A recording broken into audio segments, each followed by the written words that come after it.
আলাইকুম everyone, welcome back to my channel Ayesha's home recipe. আজ আমি আপনাদের জন্য নিয়ে হাজির হয়ে গেলাম বিকেলের নাস্তা। মাত্র 5 মিনিটে কিভাবে তৈরি করে ফেলা যায়। এই নাস্তাটি খেতে অসাধারণ।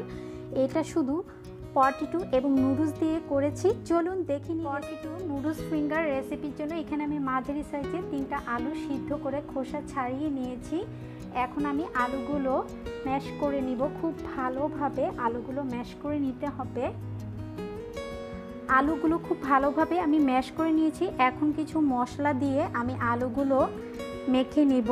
এই জন্য আমি যা যা নিয়েছি, এখানে আমি হাফ কাপ পেঁয়াজ খুব মিহি করে কুচি করে নিয়েছি, 2টো কাঁচামরিচ ছোট ছোট করে কেটে নিয়েছি, আর নিয়েছি হাফ কাপের মতো রাইস গুঁড়া। এটা অবশ্যই চালের গুঁড়া দিয়ে কিন্তু করতে হবে, তাহলে কিন্তু খেতে অনেক মজা হয়। আমি এখানে হাফ কাপের মতো চালের গুঁড়া নিয়েছি, আর নিয়েছি 1 টেবিল স্পুনের মতো চাট মশলা, 1 টিস্পুন নিয়েছি গোলমরিচ গুঁড়া। সিদ্ধ করে না আলুগুলোর সাথে আমি পেঁয়াজ কুচি দিয়ে দিব, তারপর কাঁচামরিচ কুচি, চাট মশলা আর গোলমরিচ গুঁড়া দিয়ে দিব, আর দিয়ে দিব হাফ কাপ চালের গুঁড়া, আর দিয়ে দিব স্বাদ মতো লবণ দিয়ে আমি খুব ভালোভাবে এগুলো মেখে নিব। এটা কিন্তু খুব ভালোভাবে মেখে নিতে হবে। আর এখন কিন্তু আমি কোনো পানি ইউজ করব না, এটা মিক্স করতে করতেই আঠালো হয়ে আসবে। আমি খুব ভালোভাবে আলু মেখে নিয়েছি। এখন আমি হাতে একটু তেল মেখে নিব, তারপর এখান থেকে একটু একটু করে নিয়ে আমি আলুটাকে এরকম ফিঙ্গারের মতো শেপ করে নিব।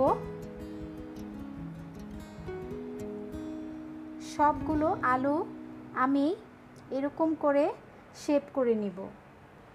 সবগুলো আলু থেকে আমি এরকম করে ফিঙ্গার করে নিয়েছি।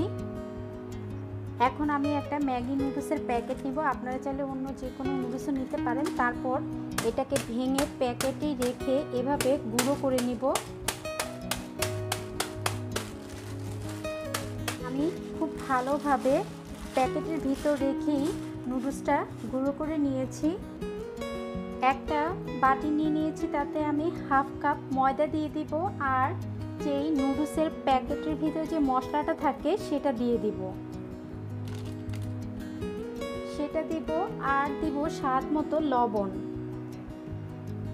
লবণ দিয়ে আমি হাফ কাপ পানি দিব। আমি পুরো পানিটা দিব না, আমি একটু একটু করে দিব। দিয়ে মিশ্রণটা আমি মিক্স করে নিব। এখন আমি আরেকটু পানি দিব। এখানে হাফ কাপ ময়দার জন্য আমি কিন্তু হাফ কাপ পানি নিয়েছি। বেশি পাতলাও হবে না, আবার একদম ঘনও হবে না। আমার গোলাটা কিন্তু একদম রেডি। আমি হাফ কাপ ময়দার জন্য হাফ কাপ পানি নিয়েছি, আর এখানে আমি সেই ছোট ভেঙে নিয়েছিলাম যে নুডলস নিয়ে নিয়েছি। এখন আমি যে কাজটা করব, আমি পটেটো ফিঙ্গার একটা করে আমি গোলায় দিব, তারপর এখান থেকে উঠিয়ে আমি নুডলসের সাথে এভাবে সবগুলো পটেটো ফিঙ্গারস রেডি করে নিব।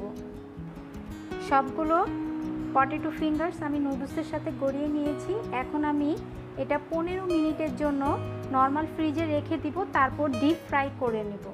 পটেটো ফিঙ্গারসগুলো ভাজার জন্য একটা প্যানে আমি পর্যাপ্ত তেল নিয়ে নিয়েছি। তেলটা খুব ভালোভাবে গরম করে নিয়েছি। এখন আমি রেডি করে রাখা একটা একটা করে পটেটো ফিঙ্গারসগুলো দিয়ে দিব। চুলার আঁচটা মাঝারিতে রেখে আমি সবগুলো ভেজে নিব। আর আমি যদি চুলার আঁচ বাড়িয়ে দিই তাহলে কিন্তু পুড়ে যাবে, তাই চুলার আঁচটা মিডিয়ামে রেখে আস্তে আস্তে গোল্ডেন ব্রাউন হওয়া পর্যন্ত আমি অপেক্ষা করব। সবগুলো পটেটো ফিঙ্গারস ভেজে নেওয়া শেষ। এখন আমি তেল থেকে তুলে নিব। আপনারা দেখতেই পাচ্ছেন খুব সুন্দর একটা ব্রাউন কালার হয়েছে। এখন আমি সবগুলো তেল থেকে তুলে একটা টিস্যুর উপরে রেখে গেল। ঝটপট মাত্র 5 মিনিটে ভীষণ মজার পটেটো এবং নুডলসের এই ফিঙ্গারস রেসিপি। এটা খেতে অসাধারণ। আমি একটু ভিতরটা আপনাদের দেখাচ্ছি কেমন হলো। এটা খেতে অসাধারণ। আমি এখানে টমেটো সস দিয়ে পরিবেশন করেছি। আশা করি আজকের এই রেসিপি আপনাদের ভালো লেগেছে। ভালো লেগে থাকলে প্লিজ আমার চ্যানেলটি সাবস্ক্রাইব করতে ভুলবেন না। আপনাদের ফ্রেন্ডস এবং ফ্যামিলির সাথে শেয়ার করবেন। সবাই ভালো এবং সুস্থ থাকবেন। আল্লাহ হাফেজ।